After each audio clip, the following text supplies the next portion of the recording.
දවසක් ඔයාලා හැමෝටම. ඔයා මේ වෙලාවේ ඉන්නේ දුකින්ද? හිතැවුලකින්ද? විසඳ ගන්න බැරි ප්‍රශ්නයක්. රෝගයක් නිසා අසරණ වෙලාද? ඔයා ප්‍රතික්ෂේප වෙච්ච කෙනෙක්. ජීවිතේ පරාජය වෙච්ච, කඩා වැටිච්ච කෙනෙක්. එහෙනම් මේ සුභාරංචිය ඔයාටයි. දෙවනහන්සේ වට ගොඩක් ආදරේ. ඔයාගේ ජීවිතේ ඕනම ප්‍රශ්නයකට වෙනහන්සේට පුළුවන් සුදුව දෙන්න. ඉන්න මම ඔයා වෙනුවෙන් යාචනා කරන්නම්. සර්ගේ වැඩවසන ජීවමාන පියාණේ ඔබ වහන්සේට ස්තුතියි මේ මොහොත මේ විනාඩි කිහිපය නිසා. ස්වාමීනි මේ වීඩියෝ නරඹන මේ යාචනා වසන යම් සහෝදරයෙක් යම් සහෝදරියක් යම් ප්‍රශ්නයක ගැටලුවක සිටිනවද යේසුස් වහන්සේගේ නාමයෙන් උන්දන්නේ දහස් පියාණේ ඔබ වහන්සේට ස්තුතියි. ඔබ වහන්සේට දක්වන ප්‍රේමය නිසා.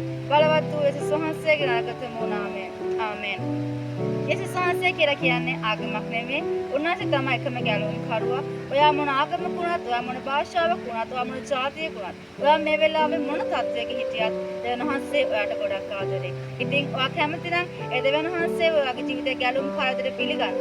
ඒ විනාඩි කිහිපේ, ඒ තත්පර කිහිපය ඇතුලේ ඔයාගේ ජීවිතේ ගොඩක් වෙනස් වෙනවා. ඉතින් දෙවියන් වහන්සේ ඔයාට ගොඩක් ආදරේ. හැම කෙනෙක්ටම ජේසුස් පීටයි God bless you.